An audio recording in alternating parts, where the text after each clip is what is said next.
जैन साहब, आपने कोई टॉम क्रूज की पिक्चर देखी है? Sorry, Tom cruise? हाँ, देखी पिक्चर आपने? नहीं, मैंने देखी नहीं, मगर आपको कैसे पता कि मैं उसके ऊपर आज कमेंट देने वाला हूँ कुछ? क्या बात तो कर जब रहे हो? बंसल जी, वाह वाह अनिल जी, गजब। जब हाँ, बंसल जी सुमित जी को बोल रहे थे तो मुझे याद आया, टॉम क्रूज तो नहीं, टॉम कुमार क्रूज लग रहे टॉम कुमार। हैं। अच्छा, कुमार। सुमित जी ने आपके आगे हाथ ही जोड़ लिए, सर के ऊपर देखो। हाथ जोड़ने का भी एक बार जरा सबको लाइन स्क्रीन पे, हाथ जोड़ने का भी अपना अपना तरीका है जी। मतलब आप बहुत सम्मान से जोड़ रहे हैं, ऐसे जोड़ रहे हैं मतलब बराबरी के बात आता है, और ऐसे जोड़ रहे हैं कि भाई साहब आपके सामने मैं लंबे कुछ नहीं लंबे कर हाथ जोड़ रहे हैं। सकता। ये वाले आपके सामने देखो, यही हाथ यही है, जी। किस जगह आप इसकी पोजिशनिंग करते हो, जी। ओके। फर्क उसी में है। जी। जीवन का सत्य ही है एकदम, बिल्कुल। जी जी जी। हाँ, टॉम कुमार क्रूज। हाँ, बताइए जैन साहब। और आपके सामने अनिल जी ऐसे जोड़ना पड़ेगा। थोड़ा सा और ऊपर कर लो, बड़ा धन्य ही इज्जत दे ही रहे हो तो पूरी दे दो। धन्य है प्रभु, आप ऐसे ही तो बोलते हो, धन्य है प्रभु। हाँ, ये धन्य मतलब यहाँ आभार है, और यहाँ तक कर लेना है आभार। अरे बेकार है, मतलब समझ लो। हाँ, मतलब वो मेरे काबिल दोस्त टाइप, क्योंकि पता है कि और नाकाबिल है। कुछ लोग ऐसे मरते मराते, बस वो हाथ जोड़ना नहीं था और जोड़ते जा रहे हैं, बस बोला हाँ ठीक हाँ है। हाँ, सब तरह से वो उसी से आपको भाव भाव दिख जाते हैं। जी। इसलिए आगे भविष्य में आप सबसे अनुरोध है हमारे दर्शकों से, जब किसी के सामने हाथ जोड़े तो सोच समझ के जोड़े कि हाथों की पोजीशन कहाँ और किस तरह से करनी है, क्योंकि उससे बहुत कुछ पता चल जाता है कि सामने वाले को पता, अगर जरा भी वो ऑब्जर्व करने की ताकत उसकी तगड़ी होगी ना, उसको पता चल जाएगा इसके दिमाग में क्या चल रहा है। जी बताइए जैन साहब, आज का जेम स्टॉक।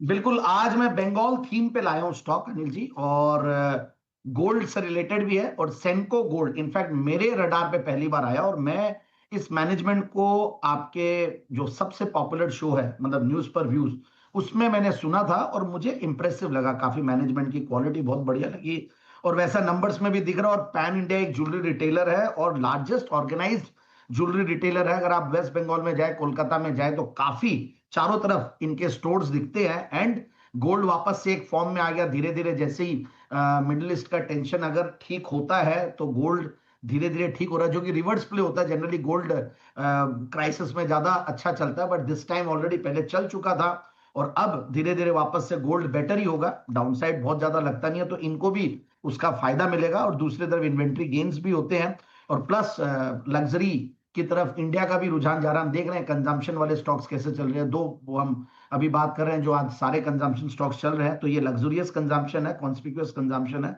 तो ये एक अलग चीज है। बट ओवरऑल मुझे ऐसा लगता है कि सेंको गोल्ड एक बहुत ही बेहतरीन ब्रांड है, और बहुत ही ब्रांड इक्विटी सुपर्ब है। और इनका इनफैक्ट फोफो मॉडल और फोको मॉडल, यानी कि मतलब फ्रेंचाइज ओन फ्रेंचाइज ऑपरेटेड है, फ्रेंचाइज ओन कंपनी ऑपरेटेड है, कोको भी है कंपनी ओन कंपनी ऑपरेटेड। ये सारे स्टोर्स के थ्रू इन्होंने अपना अच्छा खासा एक रिटेल चेन बना रखा है।